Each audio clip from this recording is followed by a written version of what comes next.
আসসালামু আলাইকুম। উৎকণ্ঠায় মেলেনি জীবনের মানে,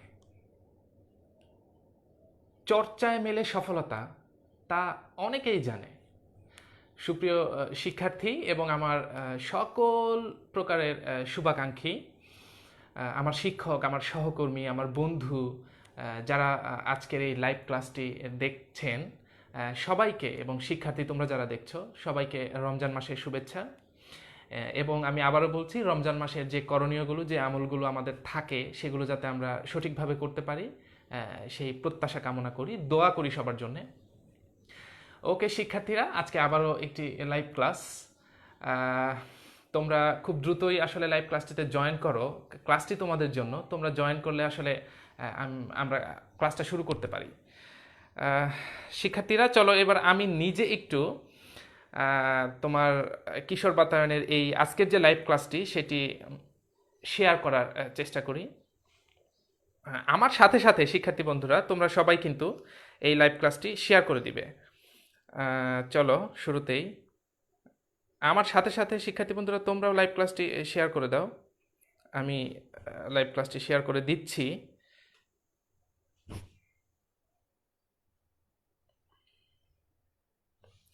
শিক্ষার্থী বন্ধুরা তোমরা নিশ্চয়ই ভালো সময় কাটাচ্ছ। আমি তোমাদেরকে আবারও বলি, তোমরা ভালো অভ্যাস তৈরি করো এই সময়টাতে। মানে এটাই একমাত্র সময় যেখানে তুমি খুব ভালো ভালো কিছু অভ্যাস তৈরি করতে পারো, যে অভ্যাসগুলো তুমি পরবর্তীতে কাজে লাগাতে পারবে তোমার জীবনে। এমন অভ্যাসগুলো তুমি তৈরি করো। শিক্ষার্থী বন্ধুরা তোমরা কে কোথা থেকে জয়েন করছো, তোমাদের কলেজ, তোমাদের কলেজের নামগুলো এখানে দিলে আমি বুঝতে পারবো যে আসলেই সারা বাংলাদেশের বিভিন্ন কলেজ থেকে তোমরা শিক্ষার্থীরা অংশগ্রহণ করছো, এবং আমি সাহস পাবো, আমি শক্তি পাবো তোমাদেরকে পড়ানোর জন্য। আমি আরো ভালো করে হয়তো পড়াতে পারবো। তোমরা প্লিজ আমাকে রেসপন্স করবে, এবং গত ক্লাসের হোমওয়ার্কটি তোমরা করেছো কি না আমি অলরেডি এখানে শো করে রেখেছি। গত ক্লাসের এক্সাক্ট যেই হোমওয়ার্কটি ছিল অলরেডি আমি এখানে শো করে রেখেছি। আমি একটু দেখি কে কোথা থেকে জয়েন করেছো। Yasir Arafat, Mahi, Saiful Farhan, Maruf Shihab, Saiful Farhan, Rifat Rashid, Rafiyat Rashid, Mariam, Ivu, Dhaka cantonment girls public school and college, Tushar এউসি college Mymensingh, government Mymensingh city college Shanto, এউসি ফ্লোরা, তারপর ইসমাম ফারহান, এউসি, thank you. Mahfuzar Rahman, agriculture university college, okay thank you. চলো লেটস স্টার্ট। আমাদের রমজান মাসে যেহেতু ক্লাসের শিডিউল ডিউরেশনটা কম, আমরা চলো শুরু করে দেই। আজকে কিছু মজার টপিক পড়বো, হুইটস্টোন ব্রিজ এবং ক্রিসফ সূত্র সম্পর্কিত। চলো এবার দেখা যাক, আমরা শুরু করে দিই ক্লাসটি। শিক্ষার্থী বন্ধুরা তোমরা একটু লক্ষ্য করলে দেখতে পারবে এটি ছিল গত ক্লাসের হোমওয়ার্ক। তোমরা কে কে হোমওয়ার্কটি করেছো আমি আসলে জানি না, তবে হোমওয়ার্কের আনসারটি কিন্তু আমি শুরুতেই দিয়ে নেব। যেমন তুমি লক্ষ্য করো, এই একটি সার্কিট ছিল, এগুলো ছিল বাতি, এগুলো ছিল বাতি বা বাল্ব। এই বাল্বের নাম ছিল একটি এম একটি এন, বাল্বের ক্ষমতা দেওয়া ছিল, এবং বাল্ব দুটো কানেক্ট করা ছিল একটা কোষের সাথে। তো এমত অবস্থায় তোমাকে প্রশ্ন করা হয়েছিল যে কিভাবে যুক্ত করলে, প্রশ্নটি নিশ্চয়ই সবার কাছে আছে, কিভাবে যুক্ত করলে এন বাতিটি সবচেয়ে উজ্জ্বল আলো দিবে। এন বাতিটি সবচেয়ে উজ্জ্বল আলো দিবে, এই এন বাতিকে কিভাবে যুক্ত করতে হবে।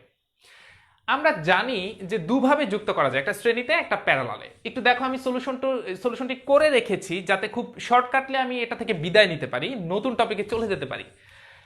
দেখো এখানে লেখা আছে এন বাতিটি সমান্তরালে থাকলে, এন বাতিটিকে যদি আমরা সমান্তরালে রাখি, বা এই এন বাতিটিকে যদি আমরা শ্রেণীতে রাখি, এই দুইভাবে যদি রাখি, তবে সেক্ষেত্রে এন বাতির ক্ষমতা যদি আমরা বের করতে পারি, কারণ আমরা জানি যে যতটুকু ব্যয়িত ক্ষমতা তত বেশি উজ্জ্বল আলো দিবে।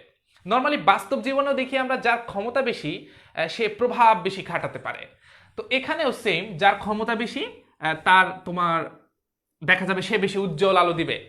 তো দেখি সমান্তরালে থাকলে ক্ষমতা বেশি হয় নাকি শ্রেণীতে থাকলে ক্ষমতা বেশি হয়। আচ্ছা দেখো, সমান্তরালে থাকা অবস্থায় ব্যয়িত যে ক্ষমতা সেটা হচ্ছে 20 স্কোয়ার ভাগ তুমি বুঝতে পারতেছো কিনা, P is equal to V square by R N. সূত্রগুলো গত ক্লাসে আমি তোমাদেরকে সলভ করিয়ে দিয়েছিলাম। ভি হচ্ছে 20, মানে এই বাতিটি তুমি যুক্ত করেছো কার সাথে? 20-র সাথে। এখন সমান্তরালে যদি এই রোডটিকে তুমি রাখো, এই রোডটিকে যদি তুমি সমান্তরালে রাখো, তুমি একটু খেয়াল করো, তোমাদের জানা আছে কিনা, সমান্তরালে থাকলে ভোল্টেজ একই থাকে, ভোল্টেজের পার্থক্য হয় না, মানে এই মূল যে ভোল্টেজ আছে সেটি ভোল্টেজ যদি এটিকে সমান্তরালে রাখো। তো সমান্তরালে থাকলে ভোল্টেজ তো একই থাকে। তো শিক্ষার্থী বন্ধুরা, সমান্তরালে থাকলে যেহেতু ভোল্টেজ একই থাকে, ওই ভোল্টেজের মানটি এখানে বসিয়ে দাও। বসানোর পরে আমরা জানি এন বাতির যে রোধ সেটি হচ্ছে 484। গত ক্লাসে করেছিলাম আমরা এটি। তো ক্যালকুলেট করলে 0.823 ওয়াট চলে আসে ক্ষমতা, ব্যয়িত ক্ষমতা। সমান্তরালে রাখলে ভোল্টেজ একই থাকে, ক্ষমতা হচ্ছে এত। আর যদি এন বাতিটি শ্রেণীতে রাখি, সেক্ষেত্রে ব্যয়িত ক্ষমতা হচ্ছে সেম, ভি স্কোয়ার ভাগ আর এন। এখানে কিন্তু ভি এর মানটা দেখা যাচ্ছে 7.5। এটা কেন? কারণ এন বাতিটি যদি তুমি শ্রেণীতে রাখো তাহলে কিন্তু তার ভোল্টেজ চেঞ্জ হয়ে যাবে। এবং ইন্টারেস্টিং, এই বাতির ভোল্টেজ এবং এই বাতির ভোল্টেজ দুইজনের টোটাল ভোল্টেজ মিলে হচ্ছে 20। আমি গত ক্লাসে তোমাদেরকে দেখিয়েছি কিন্তু এটা। তাহলে এই এন বাতির ভোল্টেজ আলাদা হয়ে গেল যদি তুমি শ্রেণীতে যুক্ত করো। তো এন বাতির ভোল্টেজ যত সেটি বসাতে হবে। আমরা ক্যালকুলেশন করে দেখেছি সেটি 7.5। কিভাবে দেখে এটি? তুমি লক্ষ্য করো, এন বাতির ভোল্টেজ হচ্ছে আই আর এন। আমরা সূত্র জানি, এটিও আমি তোমাদেরকে করিয়েছি। তো এন বাতির রোধ কত এবং আই কত? এখন তোমার দরকার আই বা প্রবাহ, মানে এই সার্কিটে কত প্রবাহ প্রবাহিত হচ্ছে এটি দরকার। তাহলে এই সার্কিটে কত প্রবাহ প্রবাহিত হচ্ছে মূল প্রবাহ বের করে দেখি। মূল প্রবাহ বের করার সূত্র হচ্ছে আই ইজিক্যাল টু ই ভাগ আর এস, কারণ এই রোধগুলো সিরিজে আছে। আচ্ছা আচ্ছা, সিরিজে আছে, তুমি বলে নিয়েছো যে সিরিজে আছে। তাহলে দেখো আর এস, এই দুইটা বাতির রোধ গত ক্লাসে করেছিলাম, একটা 806, একটা 484। তো ওখানে যোগ করে, সিরিজে রেখে যোগ করে আর ভোল্টেজের মান 20 বসিয়ে আনসারটি হয় এত, 0.01549 অ্যাম্পিয়ার। এটা যদি তুমি এই আয়ের জায়গায় বসাও 7.5 ভোল্টেজ পাবে, যেটি হচ্ছে এন বাতির ভোল্টেজ। তো এই এন বাতির ভোল্টেজটি তুমি এখানে বসিয়ে এন বাতির যে ব্যয়িত ক্ষমতা সেটি বের করতে পারবে। এবং তোমরা লক্ষ্য করতেছো এন বাতির ক্ষমতা, এন বাতিটা শ্রেণীতে রাখলে তার ক্ষমতা হয় 0.116 ওয়াট। এন বাতিটি যদি সমান্তরালে রাখো তাহলে ক্ষমতা হচ্ছে 0.823 ওয়াট। তুমি বলো কিভাবে রাখলে এটি সর্বোচ্চ উজ্জ্বল আলো দিবে। গত ক্লাসে অনেকেই বলেছো প্যারালাল সিরিজ, তো মুখে আসলে আনসার শুনতে ভালো লাগে না। ফিজিক্স খুবই ক্যালকুলেটিভ, তুমি ক্যালকুলেশন করে সবসময় এটির উত্তর দিবে। আচ্ছা, তো সমান্তরালে রাখলে সেটি হচ্ছে 0.823 হবেই তো, কারণ এখানে ভোল্টেজ বেশি। ভোল্টেজ বেশি কেন? কারণ প্যারালালে থাকলে ভোল্টেজ একই থাকে, আর শ্রেণীতে থাকলে ভোল্টেজ আলাদা থাকে। তো এই যে মেসেজগুলো থেকে আমরা প্রশ্নটি সলভ করলাম, অনেক কিছু জানতে পারলাম। প্রবাহ বের করলাম, ভোল্টেজ বের করলাম, ক্ষমতা বের করলাম। আচ্ছা, ইনফরমেশন শিখলাম, ভোল্টেজ একই থাকে প্যারালালে থাকলে, ভোল্টেজ আলাদা হয়ে যায় শ্রেণীতে থাকলে। তো যে কোনো কিছুই আসতে পারে, এখান থেকে আসতে পারে এমসিকিউ, আসতে পারে অনুধাবন প্রশ্ন, তো সব কিছুই চলে আসে ফিজিক্সে আসলে। এই জন্য আমি আসলে টপিকের নাম দিয়েছি সৃজনশীল প্লাস এমসিকিউ সমাধান। আলাদা করে এমসিকিউ পড়ার কিছু নাই, এখান থেকেই দেখবা এমসিকিউ চলে আসবে। আচ্ছা শিক্ষার্থীরা, আমরা হোমওয়ার্ক থেকে তাহলে বিদায় নেই, আমরা চলো নেক্সট লেসনে চলে যাই।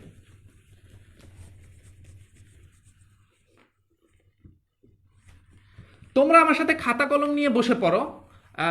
আজকেও মজার মজার কিছু তথ্য দিব। এবং শিক্ষার্থী বন্ধুরা, তোমরা ভিডিওটি কিশোর বাতানের পেজ থেকে যেই চমৎকার একটি লাইভ ক্লাস হচ্ছে, তোমরা এটি এক্ষুনি শেয়ার করে দাও। আমি কিন্তু শেয়ার করে দিয়েছি, আমার সাথে যারা কানেক্টেড তারা যাতে দেখতে পারে।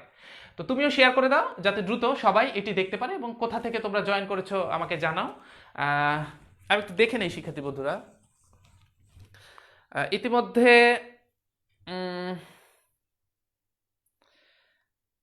এন বাতির রোধ 806, স্নিগ্ধ দাস, ইয়েস আমরা কাল এটি করেছিলাম।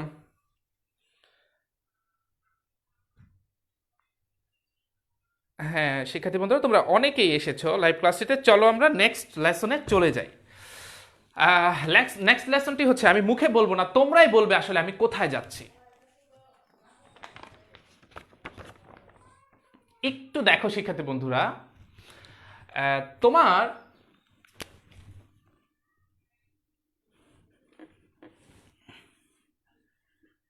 এই যে আমি একটি সার্কিট আঁকার চেষ্টা করছি,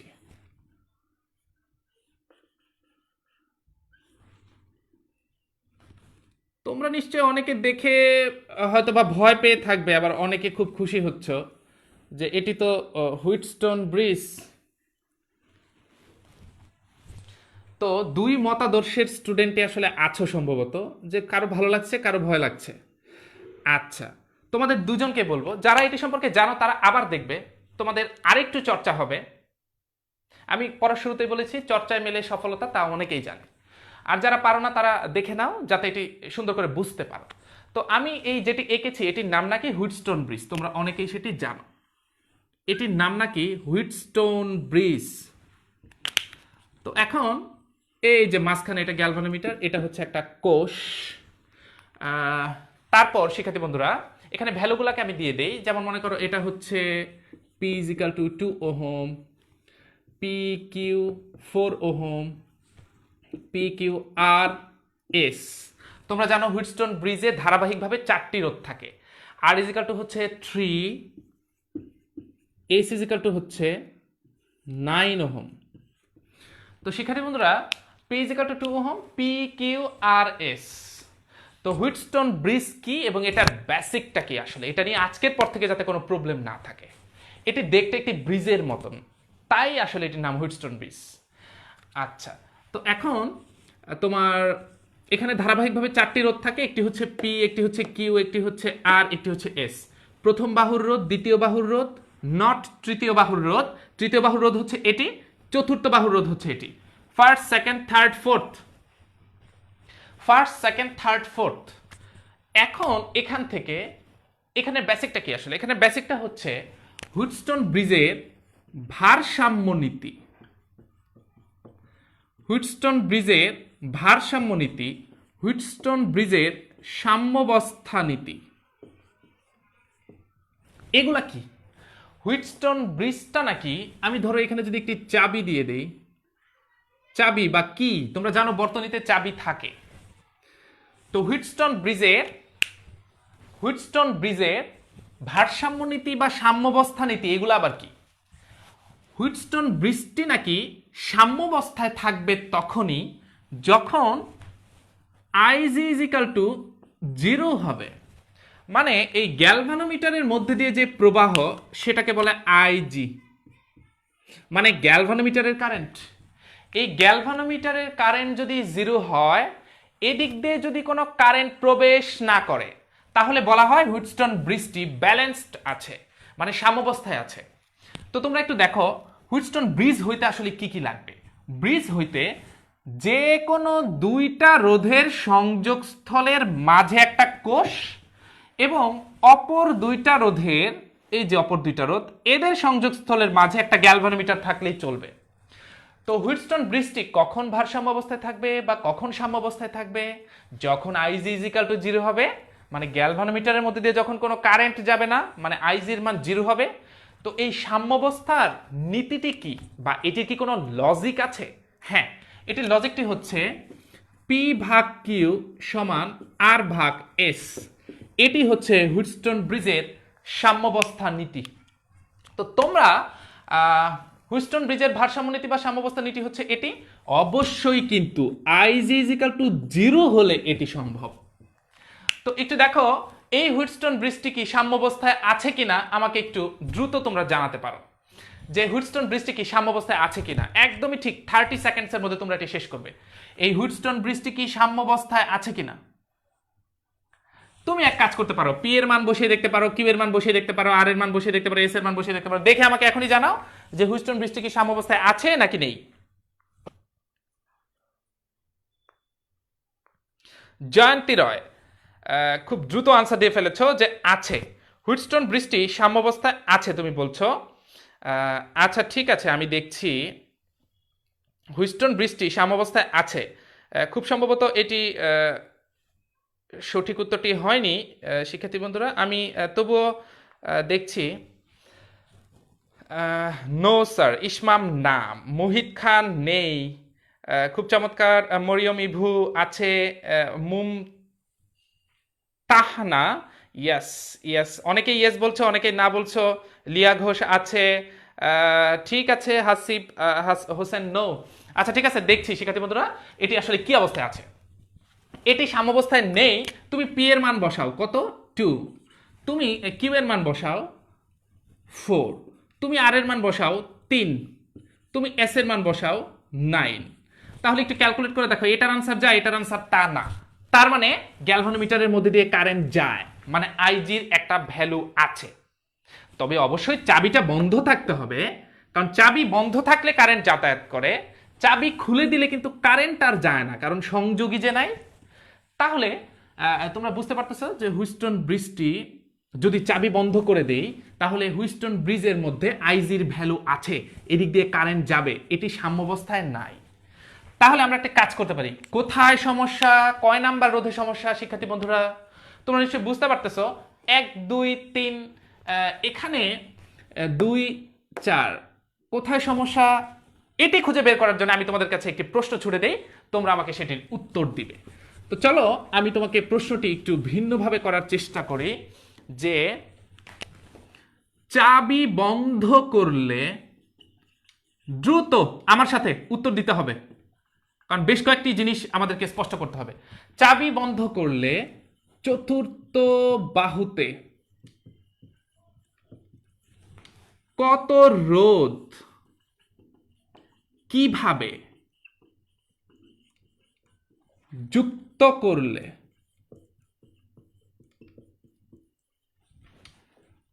গ্যালভানোমিটারের মধ্যে দিয়ে কোনো তড়িৎ প্রবাহিত হবে না। তোমরা প্রশ্নটি একটু দ্রুত বুঝে নাও, আমি মুছে ফেলবো, এটির সলিউশনটি দিব। তো একটু দেখতেছো, চাবি বন্ধ করলে চতুর্থ বাহুতে কত রোধ কিভাবে যুক্ত করলে, চতুর্থ বাহুতে কত রোধ যুক্ত করতে হবে। আমরা জানি রোধ যুক্ত করা যায় দুই ভাবে, হয় শ্রেণীতে না হয় প্যারালালে।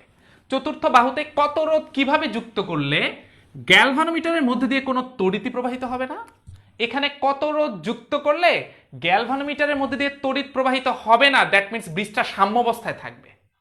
কিছুক্ষণ আগে বলেছি এই আইজির মান 0 হওয়া মানে ব্রিজটা ব্যালেন্সড, আইজির মান কিছু হওয়া মানে ব্রিজটা ইমব্যালেন্সড। আচ্ছা, তাইলে গ্যালভানোমিটার দিয়ে কোনো তড়িৎ প্রবাহিত হবে না, এই জায়গায় এই শব্দটি থাকতে পারতো যে বৃষ্টি সাম্যাবস্থায় থাকবে। আচ্ছা, তোমরা নিশ্চয়ই প্রশ্নটি বুঝতে পেরেছো যে চতুর্থ বাহুতে কত রোধ কিভাবে যুক্ত করলে, চাবি বন্ধ অবস্থায় অবশ্যই, তাহলে কারেন্ট এখানে ফ্লো হবে। আচ্ছা, প্রশ্নটি নিশ্চয়ই তোমরা ধরতে পেরেছো বা বুঝতে পেরেছো, আমি মুছে ফেললাম। তাহলে এখন এটির সলিউশনটি দেওয়া যাক। তাহলে চতুর্থ বাহুতে সমস্যা, তাহলে আমরা একটু লিখে নেই কোথায়। যেমন আমাদের হাতে দেওয়া আছে P = 2 ওহম, Q = 4 ওহম, তারপর R = 3 ওহম, S = 9 ওহম। ওরা বলেছে চতুর্থ বাহুতে রোধ যুক্ত করো, যেই বাহুতে বলবে তুমি বুঝে নেবা ওই বাহুতে এই সমস্যা আছে। তার মানে চতুর্থ বাহু কিন্তু আসলে এস না, এস থাকা মানে তো সাম্যাবস্থায় থাকা। চতুর্থ বাহুর অন্য একটা নাম দেই, সেটা নাম দেই S1। তো এবার চলো, চতুর্থ বাহুতে সমস্যা, আমরা কিন্তু যে কোনো 3টা বাহুর মান যদি জানি, তাহলে আরেকটা বাহুর মান কত হলে ব্রিজটা সাম্যাবস্থায় সেটি জেনে নিতে পারবো। আচ্ছা, তো আমরা এখন একটু বুঝে নেই যে ব্রিজের সাম্যাবস্থার ক্ষেত্রে, মানে ব্রিজটা যখন সাম্যাবস্থায় থাকে তখন এখানে কত রোধ থাকতো। তো চলো একটু দেখে নেই। আমরা সূত্র জানি P/Q = R/S। এখান থেকে আমরা এসটা বের করতে পারবো যে এসটা আসলে কত, এখানে তো ওরা দিয়েছে 9। তো এখানে ক্যালকুলেশন করে দেখবা তুমি, এসটা হচ্ছে খুব সম্ভবত 6 ওহম। তোমরা নিশ্চয়ই আমার সাথে করে ফেলছো 6 ওহম। তার মানে 9 এর জায়গায় 6 থাকলে ব্রিজটা সাম্যাবস্থায় থাকতো। This is not question. কোশ্চেনটা হচ্ছে যে এই 9 এর সাথে কত রোধ যুক্ত করলে 6 হবে। তো এই বিষয়টি একটু বোঝার চেষ্টা করো শিক্ষার্থী বন্ধুরা। তোমরা একটু বলো তো দেখি আমার সাথে, 9টা বড় নাকি 6টা বড়? নিশ্চয়ই বলবে যে 9টা বড়। তো উদ্দীপকের রোধ যদি এই সাম্যাবস্থার রোধের চেয়ে বেশি হয়, তার মানে আমাদের এখানে যে ঘটনাটি হয়েছে যে S1টা বড় S এর চেয়ে। উদ্দীপকের রোধটা যদি সাম্যাবস্থার রোধের চেয়ে বেশি হয়, 6 এর চেয়ে 9 বড়, তার মানে তখন এই 9 এর সাথে এমন কিছু একটা যুক্ত করতে হবে যেটা এর সাথে প্যারালালে কানেক্ট থাকলে তুল্য রোধ এত হয়। কারণ তোমাকে জানা থাকতে হবে যে তুল্য রোধ যদি কমাতে হয় প্যারালালে যুক্ত করতে হয়। আমি কথাটি ফাইনালি বলছি, এই লেসনের সবচেয়ে ইম্পর্টেন্ট একটি থিঙ্কিং। তুল্য রোধ কমাতে হলে সমান্তরালে যুক্ত করতে হয়। তুল্যরোধ বাড়াতে হলে, তুল্যরোধ যদি বাড়াতে হয়, যেমন ধরো এখানে যদি থাকতো 6, এখানে যদি 9 থাকতো, আমি 6-এর সাথে 3 যোগ করলেই 9 হয়ে যেত, তার মানে সিরিজ। তুল্যরোধ বাড়াতে হলে শ্রেণীতে যুক্ত করতে হয়, তুল্যরোধ কমাতে হলে সমান্তরালে যুক্ত করতে হয়। এই যে দিস ইজ কল এমসিকিউ। তার মানে প্রত্যেকটা লেসনের মধ্যে এমসিকিউ আছে। আচ্ছা, তাহলে এখন আমাদের প্রশ্ন কিন্তু এটা, আমাদের প্রশ্ন এর সাথে কত যুক্ত করতে হবে। আমরা এর সাথে কত যুক্ত করতে হবে, ধরে নেই S2 মানের রোধ যুক্ত করতে হবে। S2 মানের রোধ কিভাবে যুক্ত করতে হবে? সমান্তরালে। S2 মানের রোধ সমান্তরালে যুক্ত করতে হবে, তাহলে ব্রিজটা সাম্যাবস্থায় থাকবে। আচ্ছা, কারণ আমরা যা বুঝতেছি যে 6 যদি এখানে থাকতো ব্রিজটা ব্যালেন্স হইতো। 6 বানাইতে হবে 9-এর সাথে কত যুক্ত করে। আচ্ছা, 9-এর সাথে এমন একটি রোধ যুক্ত করবো যেটি প্যারালালে, কারণ তুল্য রোধ কমাইতে হইলে প্যারালালে যুক্ত করতে হয়। তোমরা নিশ্চয়ই বুঝতে পারছো আমার কথা। তাইলে S2 মানের রোধ সমান্তরালে যদি থাকে, S2 মানের রোধ সমান্তরালে থাকলে, আমি একটু আনসারটা করার আগে তোমাদের কাছে দেখে নিব যে তোমরা কি কি করছো আসলে বিষয়টি। সমান্তরালে 18 ওহম যুক্ত করতে হবে। শান্ত, ভেরি নাইস স্যার। ঝাপসা কেন? মাঝে মাঝে জুম আউট জুম ইন করে, এটা এমনিতে। 180 ওহম প্যারালাল মোহাম্মদ ইউনুস হয়নি, দেখতে সমস্যা হচ্ছে স্যার। এটা মাঝে মাঝে জুম ইন জুম আউট করে, দেখবা কিছুক্ষণের মধ্যে ঠিক হয়ে গেছে। এটা কিছুক্ষণের মধ্যে দেখবা ঠিক হয়ে গেছে, এটা নর্মালি এরকম করে মাঝে মাঝে। আচ্ছা ঠিক আছে শিক্ষার্থীরা, আমি একটু দেখে নেই তাহলে। S2 মানের রোধ সমান্তরালে যুক্ত করতে হবে S1 এর সাথে। তাহলে চলো S1 এর সাথে S2 মানের রোধ সমান্তরালে যুক্ত করবা। এই S1 এর সাথে S2 মানের রোধ সমান্তরালে যুক্ত করবা, করলে পরে তুল্য রোধটা হবে এত। যদি শ্রেণী হইতো লিখতাম S = S1 + S2। শ্রেণী কখন হইতো? যদি এখানে রোধ ছোট থাকতো। তার মানে উদ্দীপকের রোধ যদি সাম্যাবস্থার রোধের চেয়ে ছোট থাকে তাহলে শ্রেণীতে যুক্ত করতে হবে। উদ্দীপকের রোধ যদি সাম্যাবস্থার রোধের চেয়ে বেশি থাকে তাহলে সমান্তরালে যুক্ত করতে হবে। এখান থেকে তুমি কিন্তু অলরেডি বুঝতেই পারতেছো, তুমি এখানে S1 জানো 9, S জানো 6, তোমার দরকার S2। কত মানের রোধ কিভাবে যুক্ত করতে হবে আমি অলরেডি ডিসাইড করে ফেলেছি সমান্তরালে, কিন্তু কত মানের রোধ? S2 মানের রোধ। তো S2 এর ভ্যালুটা এখানে পাবো আমরা, S2 এর ভ্যালুটা পাবো 18 ওহম। তো that is the answer. 18 ohm রোধ সমান্তরালে যুক্ত করতে হবে। তো এখন তোমরা নিশ্চয়ই বুঝতে পেরেছো। আমি একটু বলি, তুমি চেক করে দেখতে পারো, যেমন 18 এবং 9 এরা প্যারালালি কানেক্ট থাকলে 18 এবং 9, যেমন 9-এর সাথে এখানে আরেকটি রোধ, আমি এরকম করে বলছি যে এখানে একটি রোধ আছে, এখানে আরেকটি রোধ 9-এর সাথে যদি এরকম প্যারালালি কানেক্ট করো, তার মানে 9 আরেকটা হচ্ছে 18। তো আমি তোমাদেরকে বলেছি দুইটা রোধ যদি সমান্তরালে যুক্ত থাকে তাদের গুণফল আর তাদের যোগফল ক্যালকুলেশন করলেই তুমি তুল্য রোধ পেয়ে যাবা। তাইলে ক্যালকুলেশন করে দেখো 6 ওহম হবে। তার মানে দিস ইজ ভেরি প্রুফড, খুব চমৎকার করে প্রুফড হলো। এবং এরকম প্রশ্ন তোমরা আসলে পরীক্ষায় অবশ্যই খুব সুন্দর করে আনসার করার চেষ্টা করবে। আচ্ছা, তাহলে তোমরা নিশ্চয়ই বুঝতে পেরেছো, যারা মনোযোগী, যাদের আগ্রহ আছে বোঝার, তারা অবশ্যই বুঝতে পারবে। আমি খুব দৃঢ়ভাবে বিশ্বাস করছি তোমাদের আগ্রহ আছে। তো এখন শিক্ষার্থী বন্ধুরা, হুইটস্টোন ব্রিজের আরেকটু ডিফিকাল্টিজ লেসন নিয়ে আমি সামনে কোনো ক্লাসে আসবো। আজকে চলো কিরশফের সূত্রতে চলে যাই। তো এখন একটা জিনিস দেখো, যেমন কিরশফের সূত্র, কিরশফের সূত্রে মজার কিছু জিনিস আছে, সেটি বলতেই হবে। এবং মজার জিনিসগুলো কি সেটা একটু দেখো। কিরশফের সূত্র দুই প্রকার। কিরশফের সূত্র একদমই সহজ কিছু, জটিল কিছু না, কিন্তু কথাগুলো মনোযোগ দিয়ে শুনতে হবে। আচ্ছা শিক্ষার্থী বন্ধুরা, তোমরা এখনো সময় আছে, ভিডিওটি শেয়ার করে দাও। রুহি 18, নূর জান্নাত 18, ইস্তিয়াক আহমেদ ভালো করে বুঝেছো, থ্যাংক ইউ, তোমার অসংখ্য ধন্যবাদ। তোমাদেরকে বোঝানোর জন্য আসলে পড়াচ্ছি। Sanjay Das sir, thank you sir, আপনি ক্লাসটি দেখছেন, খুব ভালো লাগছে আসলে। ওকে শিক্ষার্থী বন্ধুরা, তোমরা অনেকে উত্তর দিয়েছো, কিন্তু Cox's Bazar government Mahila college, Noor Akash Naim, thank you. চলো আমরা কিরশফের সূত্রটা সহজে বুঝে নেই। কিরশফ ল দুই ধরনের আছে, একটা প্রথম সূত্র আর একটা হচ্ছে দ্বিতীয় সূত্র। আমি খুব শর্টকাটলি তোমাকে এটা বোঝানোর চেষ্টা করি। প্রথম সূত্রটা তুমি মনে রাখবা, এটা হচ্ছে একটা বিন্দু সূত্র, বিন্দু, কারণ এটা অ্যাপ্লাই করতে হয় একটা বিন্দুতে।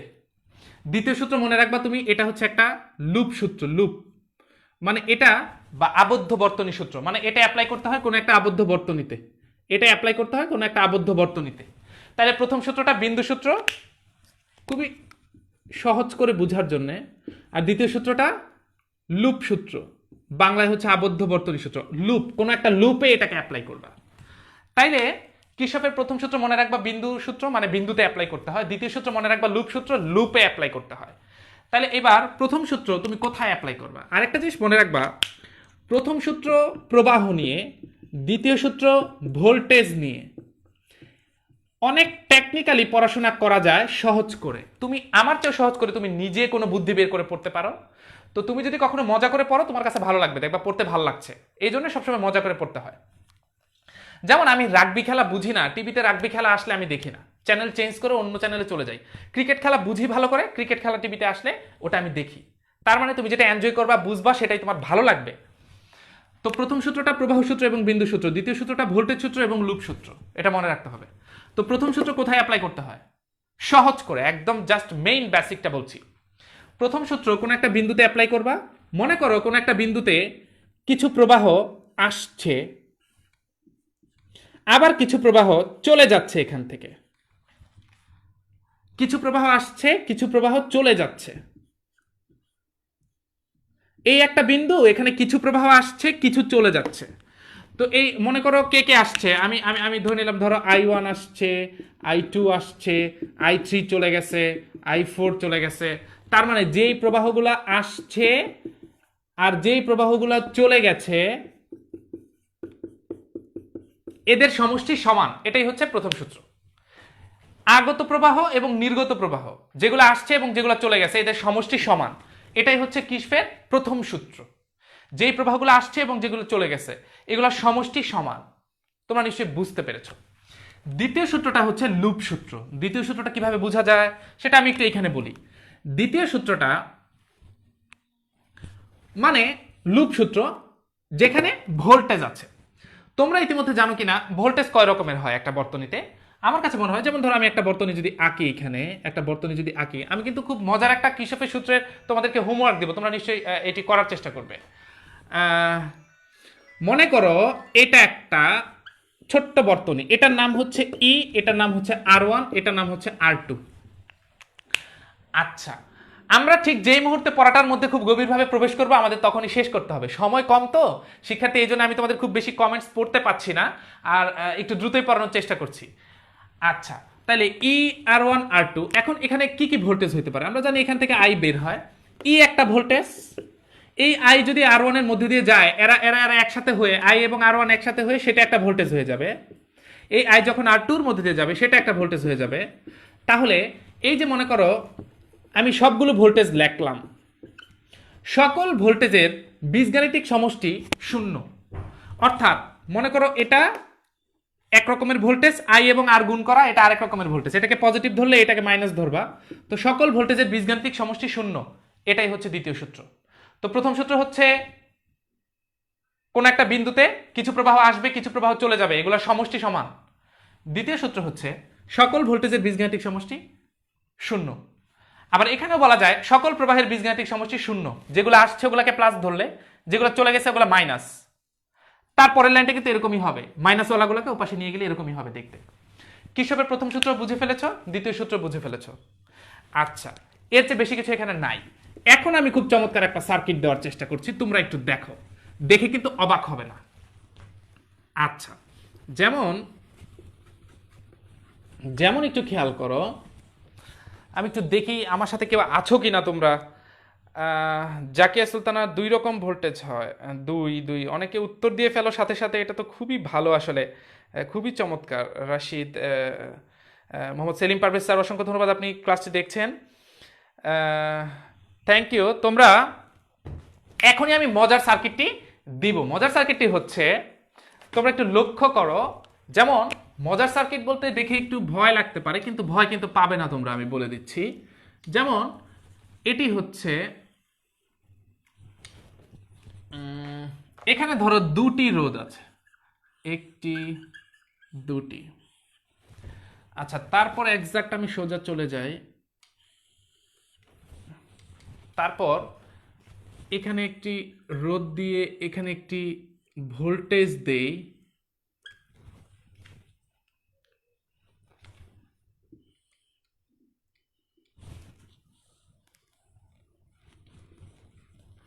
একটু লক্ষ্য করো শিক্ষার্থী বন্ধুরা, এখানে একটি রোধ দেই, এখানে আরেকটি ভোল্টেজ দেই। হ্যাঁ, অলরেডি কমপ্লিটেড দ্য সার্কিটটি কমপ্লিট হয়ে গেছে। আমি ভ্যালুগুলো দেওয়ার চেষ্টা করি। যেমন দেখো এখানে E2 এটাকে বলি 18 ভোল্ট। ডিফারেন্ট প্যানেল লেখার চেষ্টা করি। E2 হচ্ছে 18 ভোল্ট। এখানে রোধটা হচ্ছে 6 ওহম। এইখানে যে ভোল্টেজটা সেটা হচ্ছে 6 ভোল্ট। E1 6 volt. তারপরের যে রোধটি তোমার R2 হচ্ছে 5, তারপরে হচ্ছে R3 হচ্ছে 7, তারপর R4 হচ্ছে 6। এটা E1 ইজ ইকাল টু 6, আমি এভাবে লিখি। এই রোধটা হচ্ছে R4 is equal two 6, R4 6 ohm. তাহলে 7, 5, 6, E1, R1, E2। আচ্ছা, একটু ডিফারেন্ট একটা সার্কিট এঁকেছি। তোমরা কে কে ভয় পাওনি আমাকে জানাবে একটু প্লিজ, যে স্যার সার্কিটটি আমরা সলভ করতে পারবো। আমরা এটিতে কিরশফের দ্বিতীয় সূত্র অ্যাপ্লাই করে এখান থেকে প্রবাহ বের করব।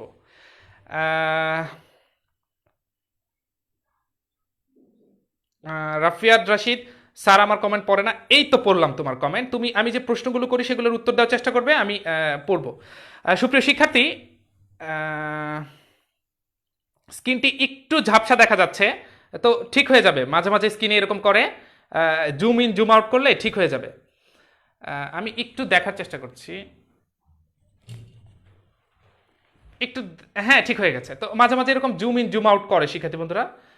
ওকে, তুষার অসংখ্য ধন্যবাদ। হ্যাঁ, তুষার ভয় পাও নাই, ফাইন। পারবো স্যার। ও Faria Lopa, thank you. Sir ঝাপসা না, আমার স্কিনটা ঝাপসা। ঠিক হয়ে যাবে, ভয়কে করব জয়। স্নিগ্ধ, থ্যাংক ইউ। এখন এই সার্কিটটিতে কিরশফের সূত্র অ্যাপ্লাই করবো। হ্যাঁ, শুরুতে চলো তোমাকে একটি প্রশ্ন করি। এখানে I1 এর ভ্যালুটা বের করো। আমি তোমাকে প্রবাহগুলো দিয়ে দিই। যেমন মনে করো এখানে আছে I1 প্রবাহগুলো দিয়ে দিচ্ছি। মনে করো এখানে I1 প্রবাহ আছে, তারপর এখানে আছে I। তোমরা এখনো শিক্ষার্থীরা দ্রুত কিশোর বাতনের পেজ থেকে ক্লাসটি শেয়ার করে দাও, যাতে অনেক স্টুডেন্টরা এটি দেখতে পারে, তোমাদের মতো এই সার্কিটটি সহজ করে নিতে পারে। এখানে এটি হচ্ছে I2, আরেকটি প্রবাহ বাকি আছে, সেটি হচ্ছে I3। ভেতরে লেখার চেষ্টা করি, I3। এখন আমি তোমাদেরকে মজার একটা তথ্য দেই। কিরশফের সূত্র যখনই তুমি অ্যাপ্লাই করবা, যেমন প্রশ্নটা আমি তোমাকে ছুড়ে দিলাম যে I1 is equal to what, কিরশফের সূত্র অ্যাপ্লাই করো। তোমরা আমাকে দ্রুত জানিয়ে দিতে পারো I1 is equal to what, মানে এই I1 কোনটা, এটা I1 is equal to what, এটি তোমার কাছে আমি জানতে চেয়েছি। আমি এখন কিছু মজার মজার তথ্য বলি। কিরশফের সূত্র যদি কখনো অ্যাপ্লাই করতে চাও, শুরুতেই তুমি একটা সার্কিটে কতগুলো শাখা আছে এটি একটু বের করার চেষ্টা করবা। একটা সার্কিটে কতগুলো শাখা আছে সেটি বের করার চেষ্টা করবা। কিরশফের সূত্র যদি তুমি অ্যাপ্লাই করতে চাও, শুরুতেই কিন্তু একটা সার্কিটে কতগুলো শাখা, যেমন সারা বাংলাদেশের জন্য কিন্তু একটা ব্যাংক না, সারা বাংলাদেশের জন্য একজন ব্যাংকের ম্যানেজার না, অনেকগুলো ব্যাংক এবং অনেকগুলো ব্যাংকের ম্যানেজার এরকম স্ক্যাটার্ড করে দেওয়া হয়েছে, এই জন্য যাতে সবাই বিভিন্ন জায়গা থেকে সুবিধা নিতে পারে। তো এরকম সার্কিটেও কিন্তু শাখা আছে, ভাগ করা আছে। যেমন সার্কিটের শাখাগুলো কেমন আমি একটু একবার বলছি, সবাই লক্ষ্য করো। যেমন মনে করো যতটুকু যে পথগুলোর মধ্যে এলিমেন্টস থাকবে বা কোনো উপাদান থাকবে, বর্তনীর উপাদান বলতে আমি চাবি বুঝাচ্ছি, ভোল্টেজ সোর্স বুঝাচ্ছি, রোধ বুঝাচ্ছি, এগুলাই হচ্ছে বর্তনীর উপাদান। যতটুকু জায়গার মধ্যে এলিমেন্টস থাকবে, ওই জায়গাটুকু যতটুকু একা একা থাকবে, ওটা একটা শাখা। যেমন প্রথমে কি তোমাকে জানতে হবে, যদি যে কোনো কিরশফের সূত্র সম্পর্কিত সার্কিট তুমি সহজ করতে চাও, তাহলে তোমাকে শাখাটা ফার্স্ট চিনতে হবে, এটা চিনতেই হবে। আচ্ছা, অনেকে চেষ্টা করছো I1টা, তুমি দ্রুত আমাকে জানাও, আমি কমেন্টস পড়ছি, তার আগে শাখাটা বুঝিয়ে নেই। যেমন মনে করো এখানে আমার কাছে মনে হচ্ছে 4টা শাখা আছে। কিভাবে একটু দেখো, যেমন এখানে কোনো এলিমেন্টস নাই, এটা শাখা না। তারপর এখানে কোনো এলিমেন্টস নাই, এটা শাখা না। তুমি বলতে পারো স্যার এখানেও কোনো এলিমেন্টস নাই, এটা শাখা না। না, তা হবে না। কেন? কারণ আমি বলেছি এলিমেন্টস কিন্তু এই পথের মধ্যে কোথাও না কোথাও আছে। যেখানে এলিমেন্টস আছে ওটা যতটুকু রান করবে একা একা, সেটা একটা শাখা। দ্যাট মিন্স এটা একটা শাখা। এখানে আসার পরে পথের ডিভাইডেশন হয়েছে, এখানে আসার পরে পথের ভাগ হয়েছে, তার মানে যতটুকু একা একা ছিল এলিমেন্টস ওয়ালা ওটা একটা শাখা, দ্যাট ইজ কল 1 2 এলিমেন্টস আছে, 3 4 এটাও না এটাও না, তার মানে এখানে শাখা কটা শিক্ষার্থী বন্ধুরা? 4টা। তোমরা নিশ্চয়ই বুঝতে পেরেছো। আমি একটু আর 2-1 মিনিট সময় নিচ্ছি, তারপরেই তোমাকে ক্লাসটা শেষ করব। আর 2-1 মিনিট সময় নিচ্ছি, ধন্যবাদ। একটু দেখো, কারণ শেষটা যদি ভালো হয় তাহলে ম্যাচটা কিন্তু তুমি জিতে যেতে পারো। সো শেষটা একটু দেখে নাও প্লিজ। তাহলে এখানে 4টি শাখা আছে, এলিমেন্টস থাকতে হবে এবং একা একা যতটুকু পথ রান করবে সেটা একটা শাখা। আরেকটি ইম্পর্টেন্ট বিষয় হচ্ছে এই শাখাটার মধ্যে প্রত্যেকটা শাখাতে একটা প্রবাহ থাকবে, এটা কনফার্ম। এই মেসেজগুলো জানা থাকলে কিশোফের সূত্রের কোনো ম্যাথে তুমি আটকাবা না, আই এম শিওর, ইনশাল্লাহ। তাইলে প্রত্যেকটা শাখাতে একটা করে মানে তুমি লক্ষ্য করো, যেমন তুমি তুমি আজকে থেকে চেক করে দেখবা যে কোনো সার্কিটে যে প্রত্যেকটা শাখাতে কয়টা প্রবাহ থাকে। যেমন তোমাকে যদি বলে এখানে প্রশ্ন করে কিশোফের সূত্র অ্যাপ্লাই করে প্রবাহ বের করো, তোমার কিন্তু এখানে 4টা প্রবাহ বের করতে হবে, কারণ শাখা 4টা। তোমাকে জানতেই হবে শাখা কয়টা, শাখা 4টা, তার মানে 4টা প্রবাহ বের করতে হবে। দেখো এখানে অলরেডি শো করা আছে, একটা প্রবাহ, 2টা প্রবাহ, 3টা প্রবাহ, 4টা প্রবাহ। তাহলে এখন চলো, আমি তোমাকে জিজ্ঞেস করছিলাম যে I1 প্রবাহটা বের করো। এখন প্রবাহ বের করার আগে তোমাকে এটাকে আগে একটা নাম দিতে হবে, একটা জিনিসের তো নাম দিতে হয়, এ বি সি ডি, তোমার ই এফ জি এইচ, আমি পুরোটার নাম দিলাম। এখন তুমি বের করতে চাও I1। এখন খেয়াল করো, I1 প্রবাহ বের করবা, এই যে দেখো এটা কিন্তু একটা আবদ্ধ লুপ বলা যায়। যেমন তুমি বলতে পারো C D E F C, C D E F C, এটাকে তুমি একটা লুপ বলতে পারো। C D E F C, এইটাকে একটা লুপ বলতে পারো। এই লুপে শিক্ষার্থী বন্ধুরা, এই লুপটার মধ্যে একটা প্রবাহই আছে, একটা না 2টা প্রবাহ আছে, কিন্তু ঘটনা হচ্ছে তুমি I1 বের করতে চাও। I1 তো আছে, হ্যাঁ আছে। তো C D E F C কিরশফের দ্বিতীয় সূত্রে অ্যাপ্লাই করতে হয় এরকম লুপের মধ্যে, হ্যাঁ আমরা জেনেছিলাম। তো লুপের মধ্যে কিরশফের দ্বিতীয় সূত্রটা জানি কি, যতগুলো ভোল্টেজ আছে সবগুলাকে সমষ্টি করো, আনসার হবে 0। সকল ভোল্টেজের বীজগাণিতিক সমষ্টি 0। তাহলে এই জায়গাটুকুর মধ্যে যতগুলো ভোল্টেজ আছে, যেমন মনে করো আমি নেওয়া শুরু করলাম, যেমন মনে করো প্রথমে আমি যেখান থেকে এখানে গণনা শুরু করব C D E F C, ওখান থেকে জার্নি শুরু হবে। তুমি কিন্তু জার্নিটা এখান থেকে শুরু করতে পারো, তুমি কিন্তু এখান থেকে শুরু করতে পারো, কোনো সমস্যা নেই। তাহলে যেমন এখানে আর এর সাথে প্রবাহ কত I1, তাহলে এরা মিলে তো একটা ভোল্টেজ। হ্যাঁ, কিন্তু এখানে একটা কাজ করতে হবে, চিহ্নের একটা কাজ করতে হবে। থার্ড হচ্ছে চিহ্ন, দ্যাট ইজ দ্য এন্ড। 1 2 3, এই 3টা জিনিস যদি জানো তুমি, তাহলে কিরশফের সূত্র সহজ। একটা শাখা বের করতে হবে, আর একটা হচ্ছে প্রত্যেকটা শাখায় একটা করে প্রবাহ, এটা তোমাকে মার্ক করতে হবে, নাও যদি দেওয়া থাকে। 3 নাম্বার হচ্ছে চিহ্নটা দিতে হবে। চিহ্নটা মানে বড়টা সবসময় প্লাস, ছোটটা মাইনাস। আর তোমার ওই শাখার মধ্যে প্রবাহ যেদিক দিয়ে প্রবেশ করবে সেটা প্লাস, যেদিক দিয়ে বের হবে সেটা মাইনাস। দেখো এদিক দিয়ে প্রবেশ করেছে এটা প্লাস, এটা বের হয়েছে এটা মাইনাস। বড়টা প্লাস, ছোটটা মাইনাস। প্রবাহ যেদিক দিয়ে ঢুকবে সেটা প্লাস, এটা মাইনাস। প্রবাহ যেদিক দিয়ে ঢুকবে সেটা প্লাস, এটা মাইনাস। প্রবাহ যেদিক দিয়ে ঢুকবে সেটা প্লাস, এটা মাইনাস। আমরা কিসে চিহ্নিত করলাম? সকল ভোল্টেজকে চিহ্নিত করলাম, সকল ভোল্টেজকে চিহ্নিত করলাম। ইও ভোল্টেজ, আরও কিন্তু ভোল্টেজ, কারণ ওর মধ্যে দিয়ে প্রবাহ গেলেই ভোল্টেজ হয়ে যাবে। তাহলে শিক্ষার্থীরা এই C D E F C এই লুপের মধ্যে দেখি কোন কোন ভোল্টেজগুলো আছে। চলো জার্নি শুরু করি। জার্নি শুরু করতে গিয়ে যে চিহ্ন পাবো সেটাই কিন্তু নিব মাইনাস। তাহলে -6I1, এটা কিন্তু একটা ভোল্টেজ। তারপরে প্লাস 18, ইটস অ্যানাদার ভোল্টেজ।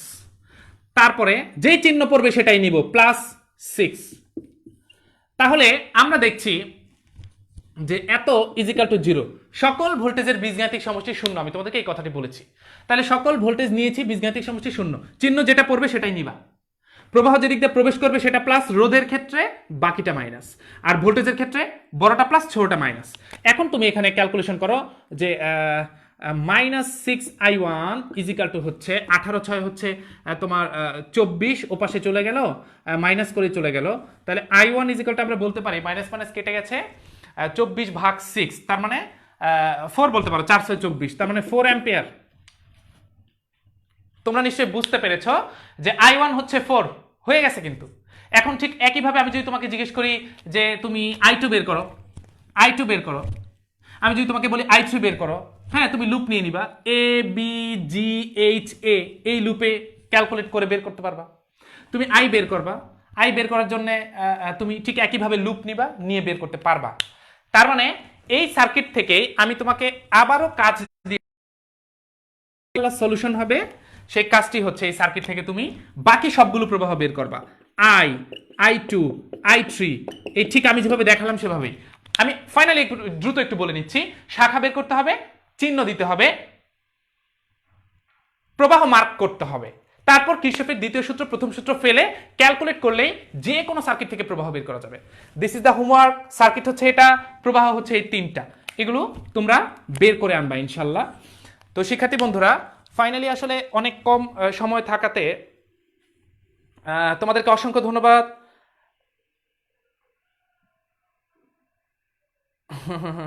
মাহির, তোমাকে অসংখ্য ধন্যবাদ, তোমার চয়েসের সাবজেক্ট ফিজিক্স।